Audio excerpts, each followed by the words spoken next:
नमस्कार भाइयों बहनों, मैं हूं भंडारी और स्वागत करता हूं आप सभी का नेक्स्ट टॉपर के ये शानदार जानदार और वजनदार प्लेटफॉर्म पे, जहां पर हम जीरो को हीरो बनाने की और हीरो को सुपर हीरो तक पहुंचाने की तैयारी में जुड़े हुए हैं, क्योंकि हम नेक्स्ट टॉपर है, हम देश का भविष्य बनाते हैं। तो रैपिड रिवीजन की सीरीज में चैप्टर का नाम है kinetic theory of gases, book number 2, मतलब फिजिक्स की किताब 2 का बहुत आसान सा चैप्टर है और बहुत छोटा सा चैप्टर है। इसी चैप्टर को भी अपन 10 से 15 मिनट में बहुत क्रिस्प वे में कवर करने की कोशिश करेंगे। तो चैप्टर की शुरुआत होती है आइडियल गैस से। तो आइडियल गैस के लिए, क्योंकि सर रियल लाइफ में जो गैसेस होते हैं वहां पर ये फॉर्मूला एप्लीकेबल नहीं होते हैं, ठीक है सर। तो हम आइडियल गैस के लिए सारे फॉर्मूला अप्लाई करते हैं। तो आइडियल गैस के लिए सर प्रॉपर्टीज क्या होती है, कौन कौन सी बातें हैं, कौन कौन सी ऐसी अभिधारणा है कि जिसको हम आइडियल गैस प्रॉपर्टी में मानते हैं, पोस्टुलेट मानते हैं। तो ये बताई गई है कि सर ये आइडियल गैस के लिए बात बताई गई है कि सर आइडियल गैस होता है उसका वॉल्यूम है वो बहुत छोटा होता है as compare to volume of container. ये क्या बात बता रखी है, ये ऐसी बात बता रहा है कि अगर सीधी बात है कि अगर फैला हुआ है, फ्री है, तो सर जो भी जिस भी गैस की प्रॉपर्टी यही होती है ना कि जिस भी कंटेनर में अगर तुमने उसको डाल दिया है तो उसी शेप का उसी वॉल्यूम का ये हो जाएगा। लेकिन अगर मैं इस गैस को कंप्रेस कर दूं, मैं अगर उस गैस को कंप्रेस कर दूं तो हमें पता चलेगा कि सर उस गैस का वॉल्यूम होगा, इसने जो छोटे से कोने में जो वॉल्यूम बनाया होगा वह वॉल्यूम,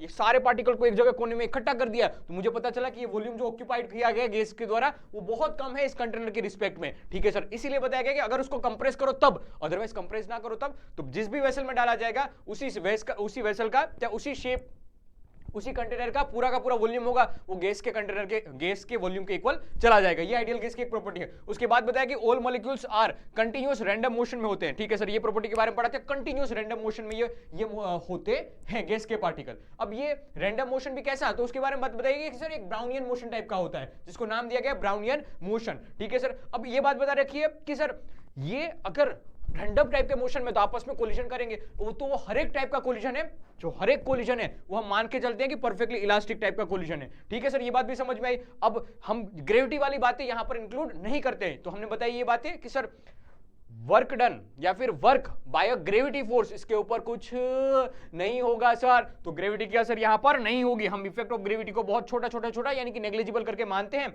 और सर ये भी बात बता रहा कि मोलिक्यूल आपस में एक अट्रैक्टिव फोर्स नहीं लगाते हैं, जो हम मास में लगाते थे फोर्स G/m2 ओपन करके r²। सर तो ये अट्रैक्टिव वाला फोर्स यहां पर नहीं होता है, तो न्यूटन वाले फॉर्मूले यहां पर थोड़े से स्लाइटली या पूरे के पूरे ही हम हटा दे रहे हैं, ठीक है सर। तो उसका बिहेवियर कुछ आइडियल टाइप का माना जाएगा। बढ़िया बात सर। अब ये रैंडम टाइप के मोशन कर रहे हैं तो कोलिजन हो रहा है, कोलिजन में भी हमने मानी कि दो कोलिजन के बीच का जो पाथ होगा वो भी स्ट्रेट लाइन टाइप का होगा। तो ये भी एक बात बता रखी है, कोलिजन के बीच का जो पाथ होगा वो कैसा होगा, स्ट्रेट लाइन टाइप का होगा। ये कुछ ऐसी अभिधारणाएं जैसे पोस्टुलेट थी कि जो हम आइडियल गैस के लिए मान के चलते हैं। इसके अलावा भी है, लेकिन ये पॉइंट्स तो तुम्हें लिखने हैं। कहानी और आगे बढ़ती है और समझते हैं हम सर आइडियल गैस इक्वेशन, जिसको लिखा जाता है PV = nRT। बचपन में भी ये बात पढ़ी थी, अब भी पढ़ रहे हैं, तो याद रख, P होता है प्रेशर ऑफ गैस, V होता है वॉल्यूम ऑक्यूपाइड, जो गैस उस टाइम पे जितना ऑक्यूपाइड कर रहा है वह वॉल्यूम, ठीक है सर। और = nRT, n number of moles, R को लिखा जाता है सर 8.341 सर SI यूनिट में, जूल में यूनिट आएगा इसका,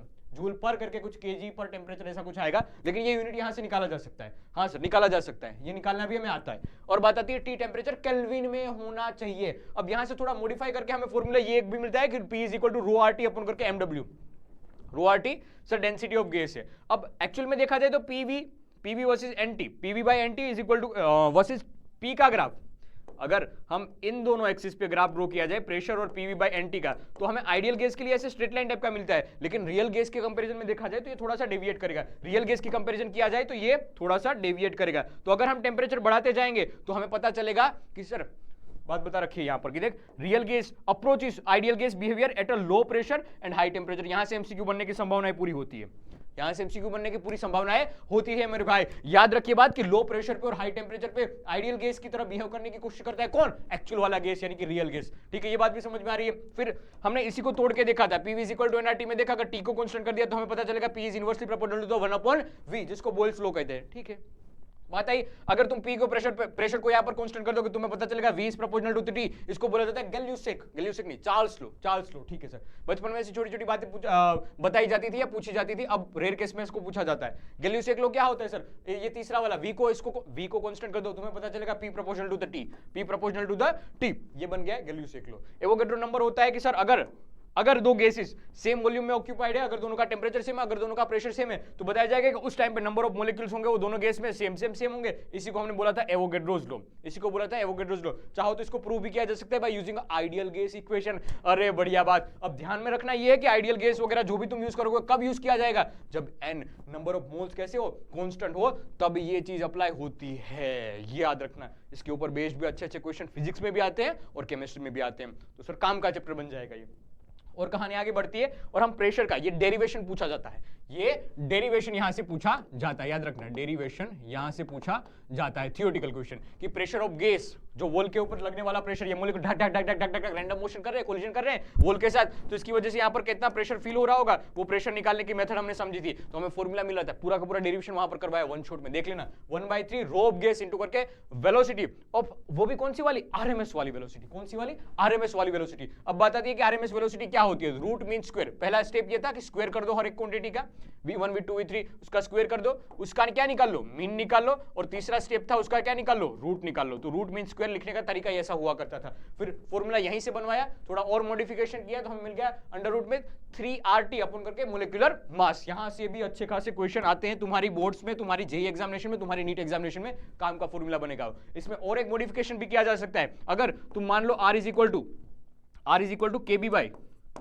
अरे अरे राम राम राम राम, ठीक है, और ऐसा लिखा जाता है Na, ठीक है। KB क्या है, बोल्ट्जमैन कांस्टेंट, Na क्या है, एवोगैड्रो नंबर, तो इसको ऐसे भी याद रखा जा सकता है कि Boltzmann constant KB is equal to करके R बाय Na। काम का फॉर्मूला है, यहां से भी क्वेश्चन बनते हैं, अगर तुम थोड़ा सा मॉडिफिकेशन कर दो तो सीधा फॉर्मूला एक और मिल जाएगा KB के टर्म में, यहां से भी क्वेश्चंस बनते हैं। फिर जैसे हमने आरएमएस वेलोसिटी का डिस्कशन किया, वैसे एवरेज वेलोसिटी होती है और मीन वेलोसिटी होती है, तो एक पूरा का पूरा नंबर ऑफ पार्टिकल्स और ये स्पीड वर्सेस स्पीड का एक ग्राफ ड्रॉ किया, उसका एनालिसिस किया मैक्सवेल साहब ने, तो वो ग्राफ हमें मिलता है, क्या कहता है ये ग्राफ, ये कहता है कि नंबर ऑफ मॉलिक्यूल्स ऐसे ज्यादा होंगे जिसकी स्पीड हो मोस्ट प्रोबेबल जितनी ज्यादा हो, मोस्ट प्रोबेबल मतलब उस वह वाली स्पीड होने की संभावना सबसे ज्यादा होगी। इसका फॉर्मूला भी हमने लिख लिया है 2kB अपन करके m। बात बताई जाएगी एवरेज की, एवरेज कैसे निकालना, सर निकालने का तरीका वही v1 + v2 वगैरह वगैरह वगैरह, लेकिन एक इंटीग्रेशन के फॉर्म से बहुत बड़ी कैलकुलेशन करके ये फॉर्मूला मिलता है, इसलिए हम सीधा सीधा याद रख लेते हैं। वो कैसे डिराइव हुआ उसकी चर्चा अपन नहीं करते। और तीसरी आरएमएस वाली, तो कंपेरिजन से हमें पता चल रहा है सर कि आरएमएस वाली वेलोसिटी होती है वो सबसे बड़ी होती है इन तीनों के कंपेरिजन में। आरएमएस फॉर्मूला तो मैंने लिख के लाया हूं सीधा सीधा, लेकिन कंपैरिजन किया जाए तो आरएमएस वाली वेलोसिटी का मैग्नीट्यूड ज्यादा होगा एवरेज के कंपैरिजन में और मोस्ट प्रोबेबल के कंपैरिजन में, ठीक है सर। जैसे जैसे तुम टेंपरेचर बढ़ाओगे वैसे वैसे देखिए मोस्ट प्रोबेबल बढ़ती जा रही है, मोस्ट प्रोबेबल बढ़ती जा रही है। देख पहले यहां पर थी, टेंपरेचर बढ़ाया इतनी, टेंपरेचर बढ़ाया और भी इतनी, ठीक है सर। तो जैसे जैसे टेंपरेचर बढ़ाओगे वैसे वैसे ये इक्वेशन, वैसे वैसे ये मोस्ट प्रोबेबल वाली वेलोसिटी है वो बढ़ती जाएगी। ये भी बात हमें समझ में आ रही है, एनसीईआरटी में बात मेंशन की गई है, तो तुम्हें भूलना नहीं है, ये चीज तुम्हें भूलना नहीं। टेंपरेचर बढ़ाओगे मीन नहीं ऐसे बोला जाएगा, मोस्ट प्रोबेबल वाली वेलोसिटी बढ़ती है, ठीक है। मीन की भी हालांकि वैल्यू बढ़ेगी, लेकिन ये याद रखा खास करके, ये ग्राफ हमें दे रखा है तो इसकी चर्चा अपन कर रहे हैं। और कहानी आगे बढ़ती है, पोटेंशियल एनर्जी के बारे में समझते हैं, ठीक है। पोटेंशियल एनर्जी के बारे में हमने थर्मोडायनेमिक्स में भी पढ़ी थी, यहां पर भी बात बताते हैं कि सर ये एक्चुअल में होती है इस गैस के मॉलिक्यूल जैसे वाइब्रेट कर रहे हैं या जैसे वो ढक ढक ढक ढक मोशन कर रहे हैं कुछ वेलोसिटी से कुछ स्पीड से, तो उसके पास काइनेटिक एनर्जी होती है, उसके पास पोटेंशियल एनर्जी होती है। तो आइडियल गैस के लिए हम मान के चलते हैं सर उसका कॉन्फ़िगरेशन में कहीं ना कहीं ग्रेविटेशनल फोर्स तो है ही नहीं, वो ग्रेविटी वाला फोर्स तो है ही नहीं, अट्रैक्शन वाला फोर्स है ही नहीं, तो सर पोटेंशियल एनर्जी हम जीरो मान के चलते हैं किसके लिए, आइडियल गैस के लिए, आइडियल गैस के लिए सिनारियो के लिए। तो सिर्फ और सिर्फ बची काइनेटिक वाले, काइनेटिक भी ट्रांसलेशन के फॉर्म में होगी, रोटेशनल के फॉर्म में होगी और वाइब्रेशन के फॉर्म में होगी, ठीक है सर। इसी काइनेटिक एनर्जी का सम को बोला जाता है क्या, इसी काइनेटिक एनर्जी का सम को बोला जाएगा इंटरनल एनर्जी, ठीक है। अब उन्होंने ये बात बताई कि सीधा फॉर्मूला भी याद रख ले तो बहुत बढ़िया है, एनसीवी डेल्टा टी, सीवी की वैल्यू होती है, हमने बताई गई बात है थर्मोडायनेमिक्स में, फिर भी वापस बता दूंगा, CV is equal to FR/2, F क्या है, डिग्री ऑफ फ्रीडम, अभी वापस बताऊंगा। तो पता चल रहा है कि सिर्फ और सिर्फ इसकी डिपेंडेंसी टेंपरेचर पे होगी, तो स्टेट फंक्शन हो जाएगा इसके साथ, इसका पाथ के किस प्रोसीजर से तुम गए उसके साथ कोई लेना देना नहीं है, ये एक अच्छी बात है इसकी, ये एक अच्छी बात है। थर्मोडायनेमिक्स में हमने एक फर्स्ट लॉ पढ़ा था, वहां पर भी ये अच्छी बात निकल के आई थी, सर इसको पाथ से प्रोसीजर से कोई लेना देना नहीं, सीधा इनिशियल फंक्शन फाइनल फंक्शन, बात खत्म, ठीक है। अब लॉ ऑफ इक्विपार्टीशन वाला कहता है कि हर एक डिग्री ऑफ फ्रीडम पे, पहले तो डिग्री ऑफ फ्रीडम क्या होती है अभी बताऊंगा, ठीक है।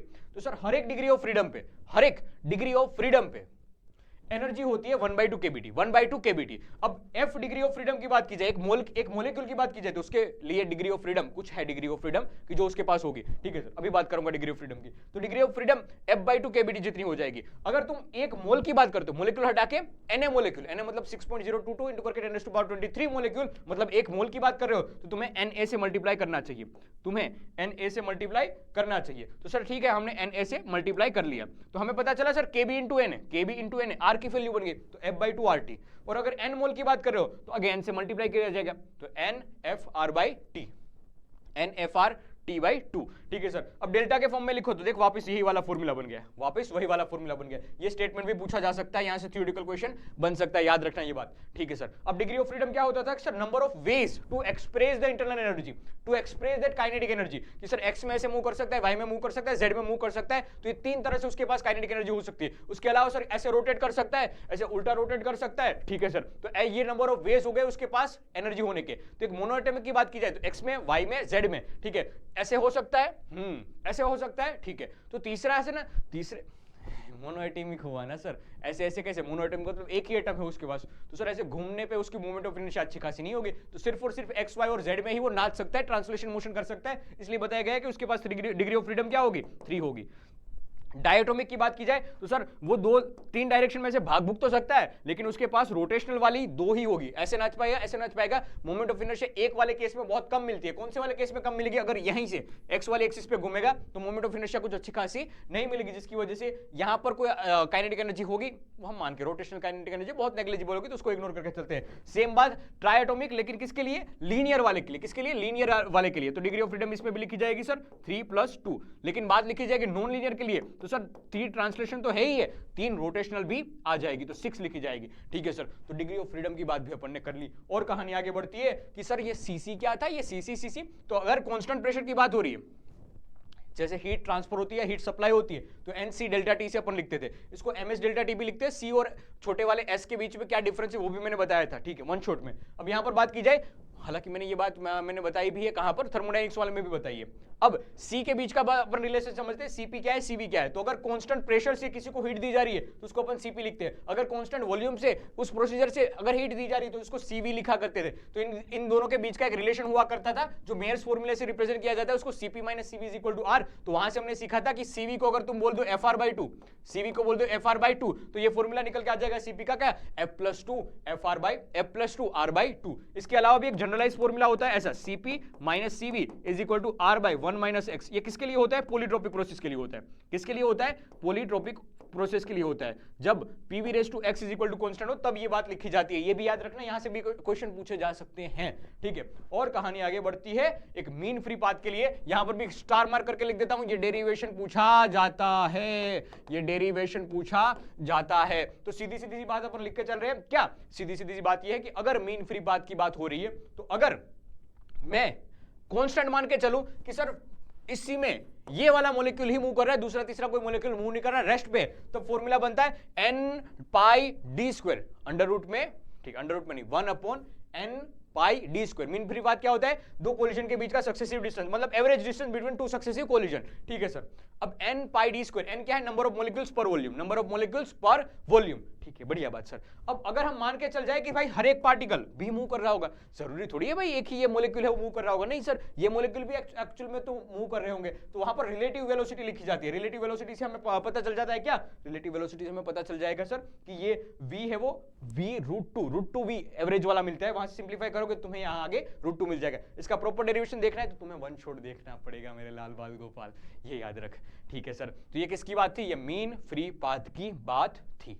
बढ़िया बात, बढ़िया बात। यहां पर एक टो की बात भी होती थी, जिसको बोला करते थे हम रिलैक्सेशन टाइम। क्या? Relaxation time, relaxation time, relaxation time, relaxation time, ठीक है सर। ये distance, speed is equal to distance upon करके time, speed is equal to distance upon time, वहां से निकाल सकते हो। ये डिस्टेंस मीन फ्री पाथ वाली और वेलोसिटी कर लेना डिनोमिनेटर में, तुम्हें मीन फ्री पाथ की बात भी पता चल जाएगी, दो कोलिजन के बीच का टाइम हो जाएगा, ठीक है, इसको रिलैक्सेशन टाइम कहते हैं। तो बस यही थी कहानी KTG की। अब मैं कुछ IMP तुम्हें क्वेश्चन देता हूं, देख थियोरेटिकल क्वेश्चन तो मैंने साथ साथ बता दिया कि ये पूछे जा सकते हैं।